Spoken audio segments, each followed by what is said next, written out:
Good morning, students. This is chapter 38 of English second, present perfect tense.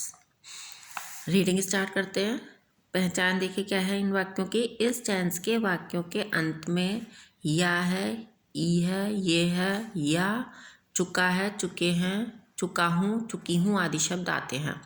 ठीक है, sentences के last में ये शब्द आएंगे तो हम उनको पहचान लेंगे कि प्रेजेंट परफेक्ट टेंस है। एग्जाम्पल देखिए, मैं यह पुस्तक पढ़ चुका हूँ। देखिए चुका हूँ आया है, लड़कों ने मैच जीत लिया है, या है आया है, तो इसको देखकर हम पहचान जाएंगे कि प्रेजेंट परफेक्ट टेंस है। ठीक है, अब इसको बनाने के नियम क्या होते हैं, ठीक है, इंग्लिश में ट्रांसलेट करने के नियम। अफर्मेटिव सेंटेंस, सबसे पहले कर्ता, फिर हैज़ या हैव, फिर क्रिया की तीसरी अवस्था, फिर कर्म रखते हैं।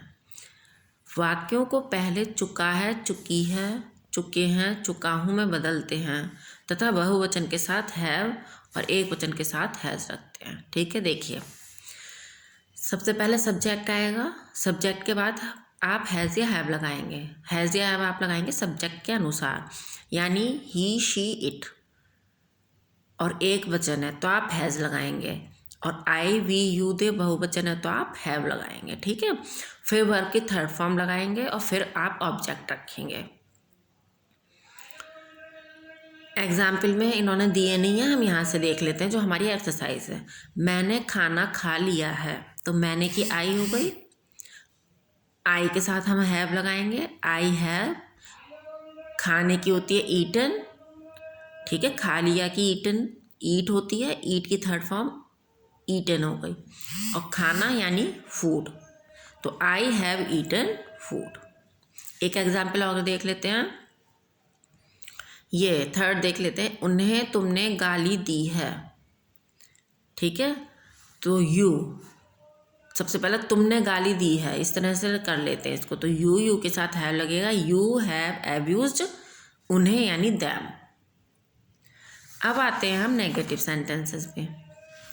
सबसे पहले कर्ता, फिर हैज़ है प्लस नॉट, फिर क्रिया की तीसरी अवस्था, फिर कर्म रखते हैं। ठीक है, सबसे पहले सब्जेक्ट आएगा, फिर हैज़ हैव आएगा, फिर नॉट, फिर वर्ब की थर्ड फॉर्म, फिर ऑब्जेक्ट। सिंपल वही नियम है जो अफर्मेटिव का है, केवल हैज़ या हैव के बाद नॉट लग जाएगा। मैंने यह पुस्तक नहीं पढ़ी है, मैंने आई के साथ हैव लगाएंगे, और नहीं के लिए फिर नॉट आ गया। पढ़ने की रीड होती है और इसकी थर्ड फॉर्म भी रीड ही होती है। ठीक है, यह पुस्तक यानी दिस बुक, यह की दिस और बुक पुस्तक की बुक, तो I have not read this book. अब आते हैं हम इंटेरोगेटिव सेंटेंसेस पर। इंटेरोगेटिव सेंटेंसेस आपको हर चैप्टर में हम बताते आ रहे हैं, टू टाइप्स के होते हैं, एक तो जिसमें क्या पहले आता है, और दूसरे जिसमें प्रश्नवाचक जो शब्द है वो बीच में आता है। तो जिसमें क्या शुरू में आता है उसको कैसे बनाएंगे, सबसे पहले हैज़ हैव। अब हैज़ हैव सबसे पहले आ जाएगा, फिर कर्ता आएगा, फिर वर्ब की थर्ड फॉर्म आएगी, फिर कर्म आएगा, ऑब्जेक्ट आएगा, और अगर जिसमें प्रश्नवाचक शब्द आया हुआ है बीच में तो उसकी और पहले आ जाएगी, उसकी हैज़ हैव से भी पहले आ जाएगी इस पहले। देखिए, क्या लड़के मैच जीत चुके हैं, तो हैव क्यों आया, लड़के के बहुत सारे हैं, तो हैव द बॉयज़ के साथ हैव आएगा, और हैव हमें सबसे पहले रखना है, तो हैव द बॉयज़। जीतने की विन होती है, विन की थर्ड फॉर्म वन होती है।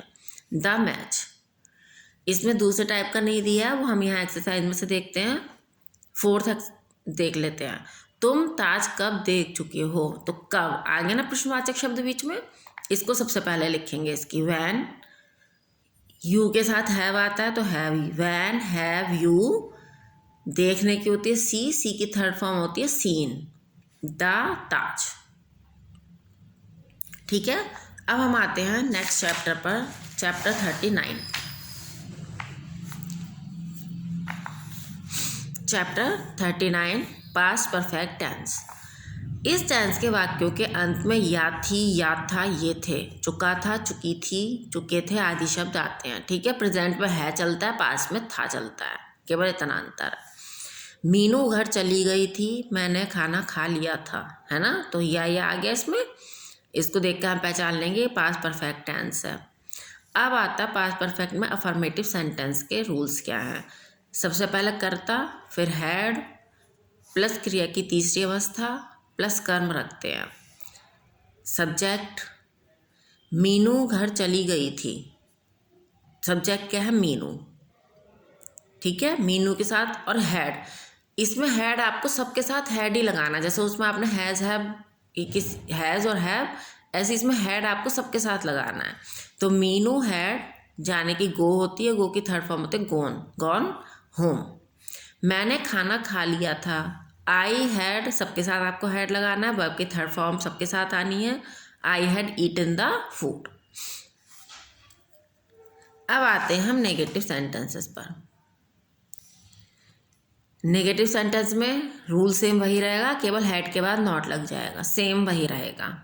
मीनू गाना नहीं गा चुकी थी, ठीक है, मीना, तो मीना हैड नॉट संग आ सॉन्ग। संग क्यों आया, क्योंकि सिंग की थर्ड फॉर्म संग होती है, संग आ सॉन्ग। अब आते हैं हम इंटेरोगेटिव सेंटेंसेस पर।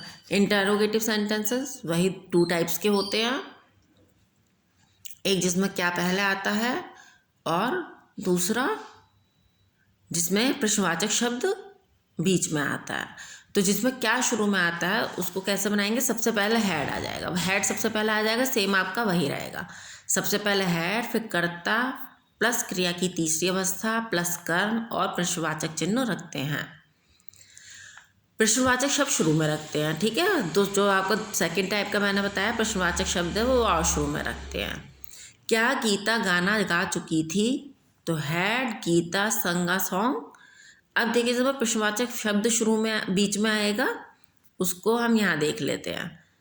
तुमने गाली क्यों दी थी, क्योंकि why had you given abuse, ठीक है, देने की गिव की थर्ड फॉर्म गिवन और गाली की होती है एब्यूज।